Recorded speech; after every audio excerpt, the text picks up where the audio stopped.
हमारे समाज की कुछ कुरीतियाँ इतनी ज़्यादा गलत हैं जिसके बारे में आज मैं आपसे बात करने आई हूँ। हाय गाइस, मैं मीनाक्षी कपूर एक बार फिर से हाजिर हुई हूँ आप सभी के समक्ष इस आशा में कि आप सभी सुखी होंगे और संपन्न होंगे। चलिए, आज मैं जो अभी मैंने बोला कि हमारे समाज की कुछ कुरीतियाँ ऐसी हैं जिसकी वजह से कि हमारे समाज के रिश्ते, समाज का आपस का संबंध, उनमें जो खटास आ रही है, ये बहुत ज़्यादा इसका सबसे बड़ा जो एक एग्जाम्पल होता है वो ये होता है कि हर चीज़ जिस तरह से घर से शुरू होती है। बोलते हैं ना, जिस तरीके से एक बच्चे की एजुकेशन घर से शुरू होती है, एक जो संस्कार होते हैं, पहले जो संस्कार होते हैं वो घर से शुरू होता है। जैसे बोलते हैं कि जो समाज की जो शुरुआत होती है वो घर से शुरू होती है, उसके बाद बाहर का समाज आता है। मैं इसी बारे में आपसे बात कर रही हूँ कि आपस में जो भाई बहन होते हैं, अगर भाई बहनों के बीच में भी अगर कुछ संबंध गलत हैं, अगर संबंध उनके सुलझे हुए नहीं, अगर संबंधों में खटास है, तो कहीं ना कहीं इसके जिम्मेदार उनके घर के बड़े ही होते हैं। कहीं ना कहीं इसके जिम्मेदार उनके माता पिता ही होते हैं, जो बचपन से लेकर जीवन के हर उम्र के पड़ाव तक घर के अंदर जो भेदभाव होता है, लड़के लड़कियों के बीच में भेदभाव होता है, लड़कियों की बेटियां अगर हैं तो बेटियों के बीच में भेदभाव होता है, अगर दो भाई हैं तो भाइयों के बीच में भेदभाव किया जाता है। और इसका सबसे बड़ा जो दोषी होता है वो उनके खुद के माता पिता होते हैं। बोला ये जाता है कि माता पिता कभी गलत नहीं होते, बोला ये जाता है कि माता पिता कभी कुछ गलत कर ही नहीं सकते, उनके लिए तो सब बच्चे समान होते हैं, सब बच्चे एक जैसे होते हैं। लेकिन ऐसा नहीं होता, ये चीज़ सिर्फ बोलने के लिए होती है कि माता पिता के लिए उनके सभी बच्चे एक समान होते हैं।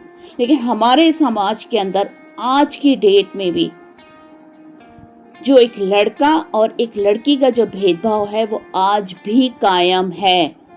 आज लोगों के सिर से घूंघट हट गया है, लड़कियां वेस्टर्न में आ गई हैं, घर की बहुएं शॉर्ट्स तक पहनने लगी हैं। लेकिन लोगों के जो विचार हैं कि एक लड़का और एक लड़की के बीच का जो एक भेदभाव है वो नहीं बदला है। खाली लाइफस्टाइल में बदलाव आ गया है, खाली उनके व्यवहार में बदलाव आ गया है। और आज की डेट में भी लोग ये कहते हैं कि बेटियों को ज़्यादा वैल्यू दी जाती है बहुओं से ज़्यादा, लेकिन नहीं, ऐसा नहीं। ये चीज़ें सिर्फ बोलने के लिए होती हैं कि बेटियों को ज़्यादा अहमियत दी जाती है। बेटियों को अहमियत तो देखा जाए तो ना तो कभी पहले दी गई थी, ना दी जा रही है, और ना ही मुझे लगता है कि आने वाले 100 सालों में ये चीज़ होने वाली है। बेटियों ने हमेशा से अपने हक के लिए लड़ाइयाँ की हैं, आज भी लड़ रही हैं और आगे भी वो लड़ती रहेंगी अपने अपने तरीके से। और जब कोई लड़की अपने हिसाब से चलने लगेगी, जब कोई बेटी बगावत पे उतर आएगी तो वो बदतमीज हो जाएगी, बददिमाग हो जाएगी, और उसके साथ में गाली गलौज भी हो जाती है, उसके साथ में मार पिटाई भी हो जाती है, और उनको उनकी औकात दिखा दी जाती है कि ये तुम्हारा घर नहीं है, निकल जाओ हमारे घर से। ये है हमारे समाज की कड़वी और गंदी और घिनौनी सच्चाई, हर घर की सच्चाई है।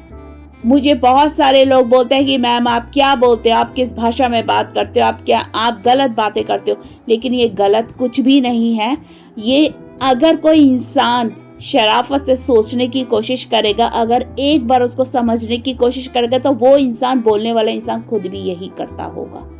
बेटियों को वो सम्मान नहीं दिया जाता है जो बेटों को दिया जाता है, क्योंकि अगर कोई बेटी अपनी मर्जी से कोई काम करना चाहती है तो उसको उस अपने अधिकार के लिए लड़ना पड़ता है, अपने ही माता पिता से, अपने ही बड़े भाई बहनों से, अपने ही घर के बड़े बुजुर्गों से। लेकिन अगर किसी लड़के को कोई काम करना है, घर के अगर बेटे को कोई काम करना है, तो उसको किसी से पूछने की ज़रूरत नहीं है, उसको किसी लड़ाई की ज़रूरत नहीं है। वो सिर्फ अपने मुंह से ऑर्डर करता है घर वालों को, चाहे उसके माता पिता हो गए, चाहे उसके भाई बहन हो गए, चाहे उसके कोई रिश्तेदार हो गए, XYZ कोई भी हो गया। और जो बाहर की दुनिया होती है, बाहर की दुनिया के सामने तो लड़के अपने आप को बहुत समझते हैं कि हम ही हीमैन हैं, हम ही सब कुछ है, हम ही देश के करता धरता हैं। वो खुद को मुखिया समझते हैं, घर से लेकर बाहर तक खुद को मुखिया समझते हैं लड़के, क्योंकि उनको सपोर्ट मिलता है बचपन से लेके जवानी तक, जवानी से लेके बुढ़ापे तक, उनके माता पिता का और घर के बड़े बुजुर्गों का। घर का अगर कोई छोटा लड़का भी है तो वो लड़का अपनी ही घर की बड़ी बहनों के ऊपर बॉसी करता है। वो अपने आप को ऐसा समझता है कि मैं इनका मालिक हूँ, मैं इनका बाप बन गया हूँ। लेकिन अगर घर की कोई बड़ी बेटी है और बड़ी बेटी ने अगर घर में अपना कुछ लोगों के सामने अपनी बात रखी है, अगर वो कुछ करना चाहती है, तो जो घर के लोग होते हैं वही उसको सपोर्ट नहीं करते हैं। घर के ही लोग उसको उसकी औकात दिखा देते हैं। घर के ही लोग बोल देते हैं कि ये चीज़ गलत है, ये नहीं हो सकता है, सीधा बोल दिया जाता है। लेकिन अगर घर का बेटा बोलता है ये चीज़, तो उस समय पर कोई इफ़ एंड बट नहीं होता है। लड़के ने बोला है यानी वो पत्थर की लकीर। तो ये हमारे समाज की गंदी, घिनौनी, कड़वी सच्चाई नहीं है तो और क्या है ये। और बोला ये जाता है कि बेटी और बेटा एक समान, बेटी पढ़ाओ देश बचाओ, बड़े बड़े नारे लगाए जाते हैं। लेकिन क्या सच में ऐसा हो रहा है?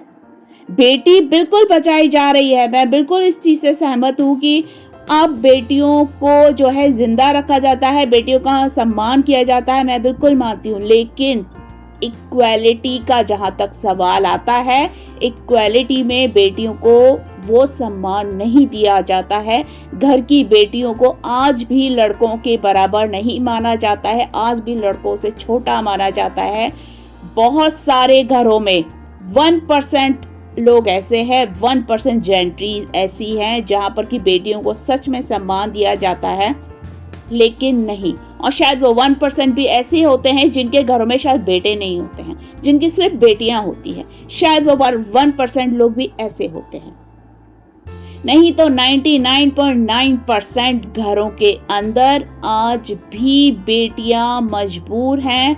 आज भी बेटियों को अपने अधिकार के लिए लड़ना पड़ता है। आज भी बेटियों को अपने ही भाई के सामने झुकना पड़ता है, अपनी ही भाभी के सामने झुकना पड़ता है, क्योंकि वो उस घर की लड़कियां हैं, उस घर की बेटियां हैं। लेकिन जो बहू बन के किसी के घर में आती है वो भी किसी की बेटी होती है। लेकिन जिसके घर में बहू बन के आती है उसको सिर पे बिठा के रखा जाता है।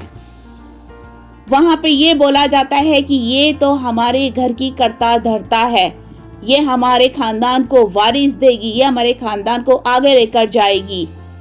लेकिन जिसके बेटे ही नहीं पैदा होंगे, आज के गंदा जो लोगों की सोच है, मैं उस वजह से ये शब्द बोल रही हूँ।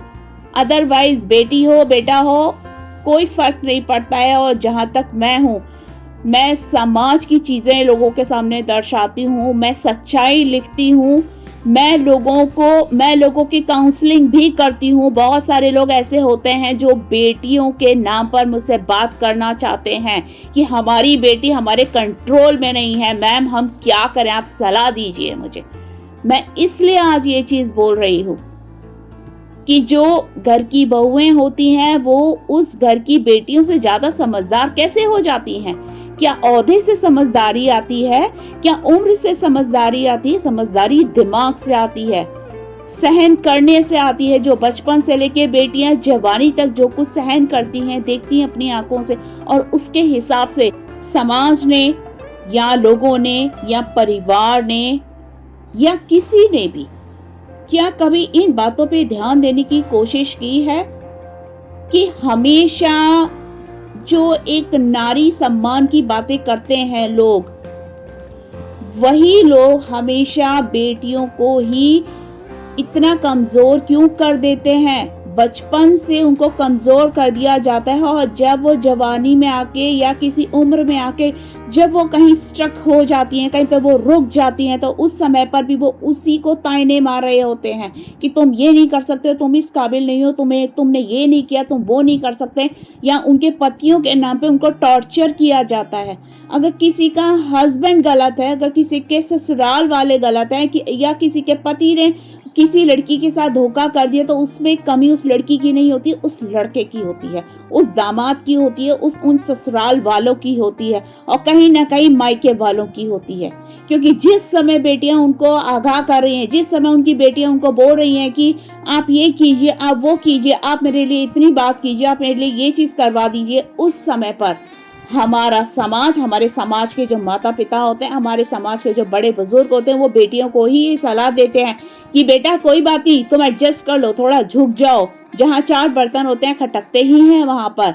ऐसे लंबे लंबे भारी भारी डायलॉग मार के लड़कियों को चुप कर दिया जाता है और कहीं ना कहीं फिर उसी के अंदर कमियां निकाल दी जाती हैं।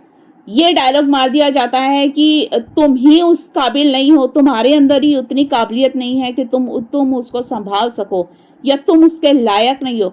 यानी कि मायके वाले तो पहले ही अपनी बेटियों को डिग्रेड कर देते हैं अपने ही दामाद के सामने और उसी के ससुराल वालों के सामने। और जिस समय जब उसका पति, किसी भी लड़की का पति जब अपनी औकात पे उतरता है तो वो इन्हीं सब चीज़ों का फ़ायदा उठाता है, क्योंकि उसको पता होता है कि इसके पास में कोई सपोर्ट नहीं है, ये फाइनेंशियली वीक है, ये इमोशनली वीक है, इसके पास कोई सपोर्ट नहीं है, ये करेगी क्या मेरा। और इसी कारण से हमारे समाज में जो नारियां हैं वो इतनी मजबूर हैं। मैंने जो मेरा उपन्यास लिखा है नारी का समर्पण, वो मैंने इसीलिए लिखा है।